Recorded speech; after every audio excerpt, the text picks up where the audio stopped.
All right, hey, it's Rasan, aka Cronus, and last night I got my brown belt, which is awesome. So I'm very excited to get it. Here's my actual brown belt, given to me by Dustin Peak, who's my main instructor over at Studio 33 in Bonita, California. And this belt means so fucking much to me. I started my jiu-jitsu journey 11 years ago, and I started out at a place called Koa in Newark, California, and my main instructor was Mauricio Alonso. And Mauricio, he's a great instructor. He taught my oldest daughter as well, and she loved doing jiu-jitsu and Muay Thai over there at Koa. And Mauricio is an MMA fighter, and actually he has a fight coming up tomorrow. So, which is amazing because he's a little bit younger than me, but not by much.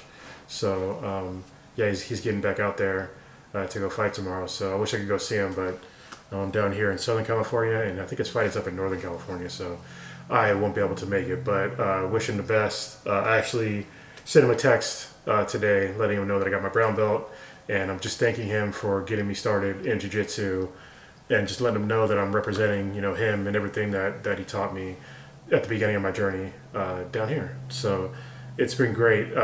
This year has legit been the shittiest year of my life. Jiu-jitsu has been one of those things that have been a mainstay for me.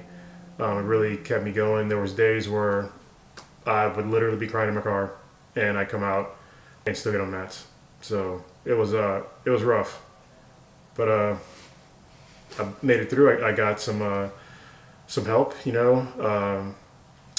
Jiu-jitsu was a lot of help for me getting through a lot of days, and I was. It's funny because I got my brown belt. What is it? 5 years? Yeah, 5 years after I got my blue belt, like to the day, which is kind of cool. The reason why I was a purple belt for so long is because I got my purple belt in, I want to say 2018. Yeah, that sounds about right. I got it in 2018. And the reason why it took me so long to get my purple belt is because the pandemic hit in 2020, and I couldn't go anywhere. At the time, my partner, she had a heart condition, and she already had a bunch of open heart surgeries, so we couldn't do anything, couldn't take the chance. So I kind of put off doing jiu-jitsu for about 2.5 years, and my skills, kind of degraded, but I got them back pretty quickly once I went to Studio 33. I went to a couple other gyms down here, but Studio 33 definitely clicked with me the most. I love all my training partners. All of you out there that roll with me, thank you so much. You all teach me something, seriously. Even if you're a white belt and we're rolling around and it feels like I'm just kind of kicking your ass or whatever, like I'm still learning from you. So I'm still trying to do some new stuff and seeing what works and what doesn't work, because I know if I try something and it doesn't work on a white belt, it's not going to work on anybody else. So I start from the bottom and work my way up. And shortly after I started at Studio 33, I actually broke my foot in half. I got a Liz Frank injury on my foot, so I had to take a couple of months off. But I got back to it pretty quickly, and just had to take it easy on my foot. It's still kind of messed up, but I can get around pretty well. One of the reasons why the brown belt for me is so special is because one of the guys. Actually, hold on. Before we go through that, these are actually my belts. These are my white and blue belts. As you can see, I was fully stacked on each one of them. Yeah, these are the ones given me by Mauricio Alonso. And then I had, this is my purple belt that I'll wrap this one up too. If you notice, I have kind of like a special belt. If you can see it. It's got like an octopus on it. It's by Peel Gi. And I remember when I first got this belt, both me, actually it's the same one as like my blue belt. So if you notice, my blue, it's kind of worn out, but it's the same octopus pattern. Both me and my really good friend Chris, who I met doing jiu-jitsu, we clicked like right away. Really great friend of mine. I miss rolling with that dude. Me and him, we grew a lot with each other as white belts. I think we both got the same type of gi belt. Yeah, pretty sure we did. And when I got my purple one, I knew that the company might be going out of business. So I ended up buying like my brown and black belt. I know it's kind of cheesy, but so I already actually have my brown belt for that I wanted to get. So I have the black one too. So obviously I don't wear them until this is the first time I'm actually opening this. And yeah, I think it's pretty cool. Also, not just, this belt is cool too. It's a Hyperfly belt, but it's an A3 and I'm an A2. So yeah, that's another reason why I was gonna wear this one instead. So I'm so happy to like actually finally crack this thing open. Yeah, it's a pretty dope looking belt. So yeah, I love it. And interestingly enough, PLG did go out of business, but they came back. I think it was last year. And so now you can get these belts again, and they have a pretty cool gi as well that I have that has a similar octopus pattern on it. One of the reasons why brown belt has been special to me is because there was this guy named Will Valencia is his name. He's a black belt now. And back when I was starting to do jiu-jitsu as a white belt, I was still doing just no gi stuff because I didn't buy a gi yet. And you know, I would roll with guys, and you know, they would obviously get the better of me because I was a white belt. But I always felt like what they were doing is something that I could like eventually like figure out. You know, like it didn't, like obviously it was hard. Like they have more skills than I did, but I felt like it was like within the realm of possibility for me to do. And I could kind of feel like sort of what they're gonna at least try to do. You know, after watching you know MMA fights and shit like that. And I was in the Marine Corps, so I did some wrestling and light grappling. Nothing compared to what jiu-jitsu teaches you, by the way. But I rolled with this guy named Will. And this dude, I didn't know, because we were in no-gi, I didn't know he was a brown belt.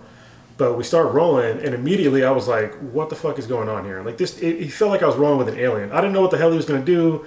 Everything he did seemed so easy. It never seemed like he was trying to hurt me, but I was just getting fucked up the whole time. And it was so confusing. I was just like, how does this guy know what I'm going to do? Like before I do it, like I would move and he would already have like the next move set up to just like mess me up. And he was always like the nicest guy. And anytime I had a question, like he'd answer it. He's probably like one of the best training partners I ever had, even though like our skill disparity was like huge. But I always thought to myself after I met Will that once I got to brown belt, I wanted my skills to be as much like Will as possible. And I kind of stopped thinking about that for like a long time. I was trying to have fun with rolling. I'm gonna miss being a purple belt because there's basically no real expectations as purple belt. I like to have fun on the mats. I really do have fun on the mats. Like if you roll with me enough times, you probably heard me laugh or smile or see me smile while I'm rolling because it's fun for me to do this stuff. And now I got to take it a little more seriously. But yeah, I remember thinking back when I would roll with him and like he would just do things and I would have no idea what he was doing. And now I've noticed that there's been people that I've rolled with where I get them with stuff and they're like, how'd you do that? And I'm like, like I got to where Will's at finally. Like, because there's stuff that I can do that they have no idea what I'm going to do, but I know what I'm going to do, but they have no clue, and it's cool being there. And anytime anybody asks me questions, like I'll answer them. So same thing, I hope that I can help my teammates out in the future. If you guys ever have any questions, just ask me. I'm going to do some actual videos on some of the techniques that I do that are kind of like more sort of obscure. I was kind of waiting to do that until I got my brown belt, just so I had some sort of legitimacy on, my actual skill level, so I can finally say, hey, I'm pretty good at jiu-jitsu now, getting a brown belt. At Studio 33, it's especially cool getting your brown belt because there's an actual test for getting your brown belt. There's a technical demonstration. I want to give a shout out to Nick, who's a brown belt. I felt really special getting a chance to get some time with Nick. Not as much as I wanted, but we definitely had enough because I did pretty well, or people tell me I did pretty well in the tech demo. So, but having him, talking to him, the 2 times we got to like sit down and like kind of map things out, going through combinations of moves and stuff, it was invaluable. So, and the way that he moves, his jiu-jitsu is so smooth. I think he should be getting his black belt next year.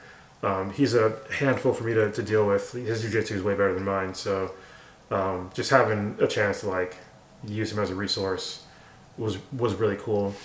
So yeah, we do a tech demo where basically there was 4 of us that were up for promotions, and all 4 of us were on the mats and everybody surrounded us. And the instructors would call out positions like break out of full guard, get out of side control. Takedowns, and me and Nick, we worked on so many combinations that I already had like stuff in my head of like what I really wanted to do. Of like, hey, if I'm in this position, I'm going to go for like a Kimura and a power Kimura, then a Choi bar, and there's a leg lock entry in there too. So I had like a set combination, like 4 things I could just throw out like all at once. Like it's a really cool combination. And then I had like a bunch of other ones too that I just had like in my head. But I made videos of it. I would just watch the videos of me doing these combinations with Nick. And I might release actually I probably will. I'll release the full video so you can see like exactly, because it's not like if you saw me doing the tech demo and I looked like good, it's because there was like a lot of lead up for that. Like some of those movements were like, yeah, they were natural for me, but like throwing in those combinations, like me and Nick had to sit down for a second and be like, hey, like what's a better way we can do this? What's a better way I can make a triangle into an arm bar and then maybe get an omoplata and then maybe have Nick roll and then roll again and then get a triangle. It took a couple of tries to like work that all out. And then, I mapped it out like on this whiteboard. Like I would literally put like lines on a whiteboard and be like, hey, from this position, this takedown, you can do like these, 3 or 4 submission in a chain. And, then I would go back and watch the video and be like, okay, this is what it's going to look like. This is what it should feel like. And I was kind of nervous, to be honest with you, with the tech demo. Because I was like, what if I forget like my moves? What if I just keep doing the same moves over and over again? There was to me in my mind in the tech demo, I was like, I keep doing arm bars. I keep doing, omoplata. I keep doing blah, blah, blah, blah. But I don't think most people realize that. Maybe you did. So hopefully somebody recorded some of it. So I can see like what I looked like when I was doing it. And then after that came the Shark Tank. And my goal for the Shark Tank was basically just like survive. I think I only went for like maybe 2 submissions really, but most of it was just like survival. Just using a lot of defense during that, because I think it was about 30 minutes of the Shark Tank. So, I wasn't too dead afterwards, but I was getting tired obviously because it went from like white all the way up to black, and I'd roll with a couple of black belts. I think 3 of them. I think it was Sammy, Sauce, and Dustin. Yeah, there's a couple of brown belts in there too, and a bunch of purples, blues, and whites. So yeah, it was a great experience. And then afterwards we did like the gauntlet where like you walk down and they hit you with the belt. So yeah, that was fun. I want to say I feel like shit, but I don't, because this morning I already booked a session with Dr. Armida, who does my acupuncture, massage, and cupping all in one. I did that at 9 o'clock in the morning. So I feel a lot better than I normally would feel right now. So today I'm going to get probably some good food and a couple of drinks. Oh, and today there's another party because there's the kids promotions is today at Studio 33 plus the party. So I'll be there with my daughter hanging out with my teammates. So once again, thank you very much to everybody at Studio 33 and anybody else that's ever rolled with me, taught me anything. Like I said, everybody that I roll with, you teach me something, whether you know it or not. So thank you very much, and I look forward to continuing my journey. And now, let's get to black. All right, y'all. Have a good day, night, morning, whatever. Peace.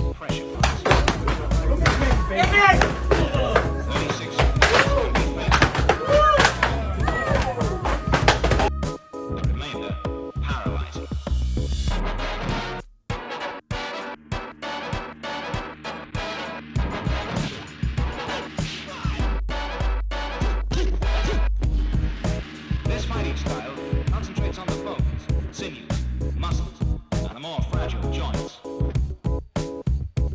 The tactic is to wait until the antagonist pauses. And that's when the eagle claw strikes.